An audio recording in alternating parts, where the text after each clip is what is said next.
On the street outside an Adventist church in Riga, Latvia, pedestrians often stop by a bookhouse alongside the walkway.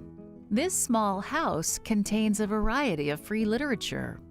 Armands, who's once pastored this church and is now retired, makes sure that inventory stays stocked for local residents to enjoy. About a third of Latvia's population lives here in the capital city. The historical center is a UNESCO World Heritage Site, noted for its architecture. In Riga, Adventists aren't afraid to try creative approaches to ministry, such as their bookhouse. Valdis is a church member who uses his health food store as a place of connection with his community. Our goal for Dabas Stacija, that's the name of our business, it's like nature station, is to be a bridge between the street and the church. It's very hard now in the secular country to go on the street and invite people to some events, to church or some concerts. But if you have connection with customers and they little trust you, then they listen more and they see that just because you are from church, you want them to bring in the church. They see that you wish them well, good health. Each year, this store participates in a large vegan festival held in Riga. I have seen how God used a shop to bring some people closer to church. In the last festival, for example, I told our business, our shop, together with Adventist Church, in this place, Adventist Church gives place, and we organize this seminar. Would you be interested? Yes, I would be interested. And we get many contacts. Once people make contact with the church, they are invited to join a small group. This is an important aspect of growth within this community. Small groups can do what big church gatherings can't do. And I believe that we need big worship gatherings and small gatherings in home where people can get in some deeper level in closer relationships.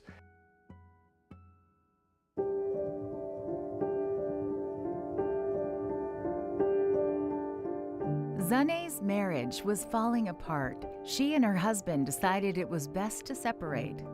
Feeling overwhelmed, Zane looked online for a church in Riga and found the Adventist Church. The members encouraged her to join a small group. The first time she attended, she sat at a table between total strangers, but felt so accepted and loved that after some time she shared her problems with them, and they lovingly offered to pray for her. Over time, she started to understand her husband better and recognized good qualities in him. This group helped her on her journey to forgiveness. After much prayer and Bible study, Zane was baptized. Now her family is back together and they are grateful to the small group that prayed for them. Thanks to the Adventist Church's presence in various forms, others have found community and healing through these small groups. This quarter, a portion of your 13th Sabbath offering will create a new urban center of influence to work together with the health food store in Riga. And I envision that if, for example, we would have some place where we could combine maybe small shop, some small cafe, small place with books and a sofa, a very good atmosphere, also with some advertisements of our seminars and health events. It would be much easier to get people to these events. Please pray for this Urban Center of Influence project in Latvia. Thank you for supporting this special offering.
Happy Sabbath. Bon sabbat.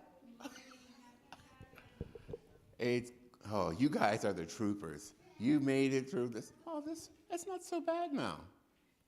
It's not bad at all. Yeah, when I came here this morning, it was really blowing.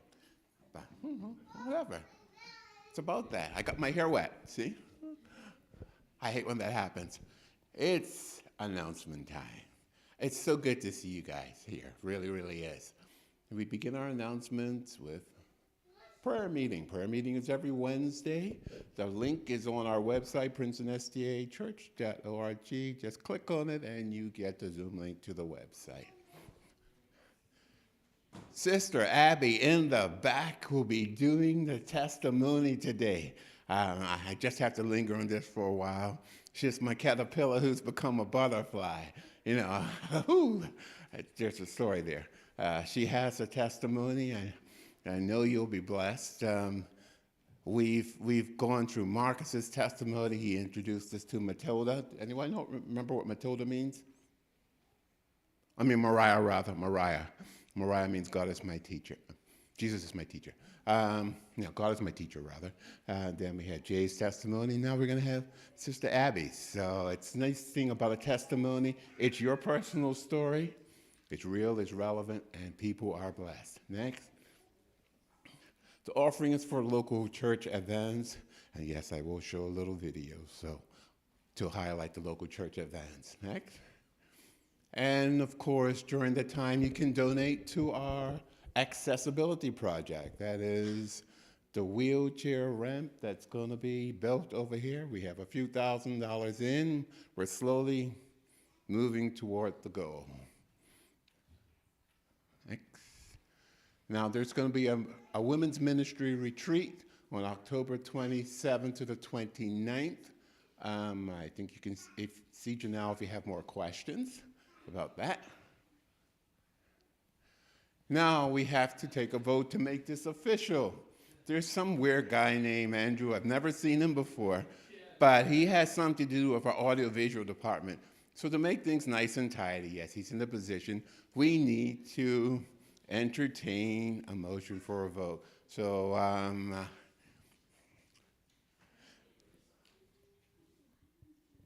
while everyone's kind of busy, we have a motion. All right. What does this church think about having Andrew as our AV director? If we're in favor, say aye. Aye. If we're opposed? Really? Okay. All right, Andrew. We've done it. Yeah, okay. It's unanimous. All right. Next. Pathfinders has begun. At this point, we were supposed to have some commentary, and is there anyone from Pathfinders here to say anything about what's going on?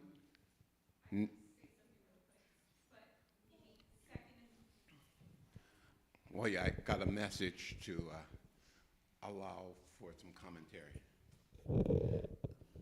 We're meeting the second and fourth Sabbath of each month, and the kids are preparing for two things: Bible Bowl, that is the first quarter of 2024, and also the Big Camporee that's in August. So any way that you can help and support, either by helping the kids learn the books Joshua and Judges for the Bible Bowl, and or help with any financing or support for the camporee. Thank you. Okay. Next. And our Find Our Sheep art contest. It's going. I don't know if you have any submissions.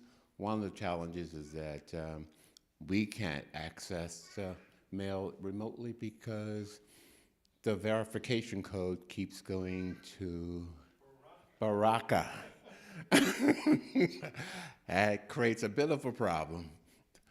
Nevertheless, there is some interest. We just have to get people to just come through with the design so that we can get extra sheep for our nativity scene.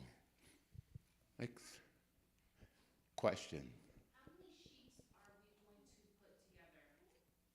Well, we already have 3, right? We have 3. Mm-hmm.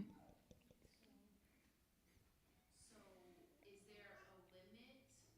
No, we can actually go to other animals. It's partially based on your ability to draw, and then remember, we have to translate that to a big piece of wood, and so it has to be cut out. I guess we're going to have a conversation later. Okay, we'll have a conversation later.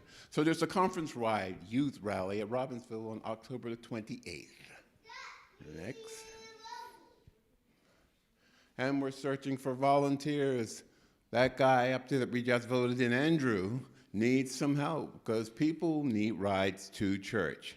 And Andrew doesn't drive a bus, he drives a sedan, which has a limited amount of space. So we need some extra help in ferrying people to church. You can always see Andrew after church. And the next board meeting will be on November the 18th. It'll be at 2 o'clock downstairs, be a brown bag lunch type of thing. And okay, Meadowview Junior Academy is, we have a representative, ideally, that needs to be a part of Meadowview Junior Academy. Right now, the spot is unfilled, so we're looking for volunteers. And that will keep us abreast of what's going on at Meadowview Junior Academy. If you have any questions, contact Sister Janelle, our head elder. And then a message from the school. We'll just quickly do this the easy way. Parents and teachers need to have a conversation. Why? You need to create safe spaces for your students. Both people need to understand that there is a learning environment, and you want to find the most effective way so that your student has the most ideal experience. You can contact the principal at 609-298-1122. That's M. St. Louis, or you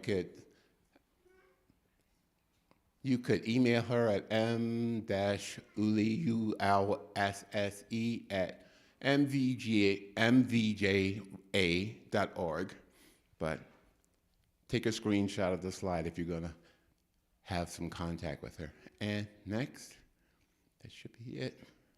Okay, the service will go on. We will have our opening song,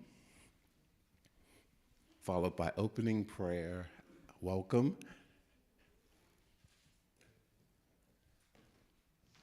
And let's have a blessed experience.